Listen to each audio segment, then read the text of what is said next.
বন্ধুরা, এটা দেখতে পাচ্ছেন, এটা আমার পোর্টফোলিও। আমার পোর্টফোলিওয় এত টাকা ইনভেস্টমেন্ট আছে, এত টাকা প্রফিট হয়েছে। আমি শুধু ডিফেন্স স্টকই কিনেছি। ডিফেন্স স্টক কেনার পিছনে অনেক কারণ আছে।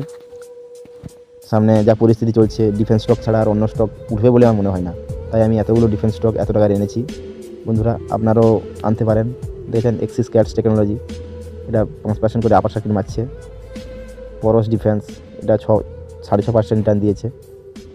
এছাড়াও আরও অনেক কোম্পানি আছে যেগুলো আমার ওয়াচ লিস্টে রাখা আছে। এই দেখুন, ওয়াচ লিস্টে রাখা আছে অ্যাপেলো মাইক্রো সিস্টেম, ওরিয়ানা পাওয়ার, বিএসইউ আছে, সিডিএসএল ক্যাম্পস আছে, এগুলো আমি দেখেছি। দেখুন বন্ধুরা, এমসিএক্স আছে। এইসব শেয়ার আমি খুব কম দামে পেয়েছিলাম, আমি কিনেও বিক্রি করে দিয়েছি প্রফিট করে। এই দেখুন বন্ধুরা, জেন টেকনোলজি, এটা একটা ডিফেন্স কোম্পানি, এটাও কত সুন্দর বাড়ছে। এক্সট্রা মাইক্রোওয়েভ রেজাল্ট খারাপ থাকার কারণে কোম্পানিটি পড়ে যাচ্ছে। আর দেখুন, প্রিমিয়ার এক্সপ্লোসিভ, আমার আরেকটি পোর্টফোলিও আছে, সেখানেও প্রিমিয়ার এক্সপ্লোসিভ আছে, সেটাও আমি দেখাবো কালকে। এই দেখো বন্ধুরা, ডেটা প্যাটার্ন আমি কিনেছিলাম 1600 টাকা করে। এই পোর্টফোলিওতে আমি বিক্রি করেছি প্রায় 2800 টাকায়। আমি প্রায় ডবলের কাছাকাছি প্রফিট করে এই কোম্পানিটা বিক্রি করেছি।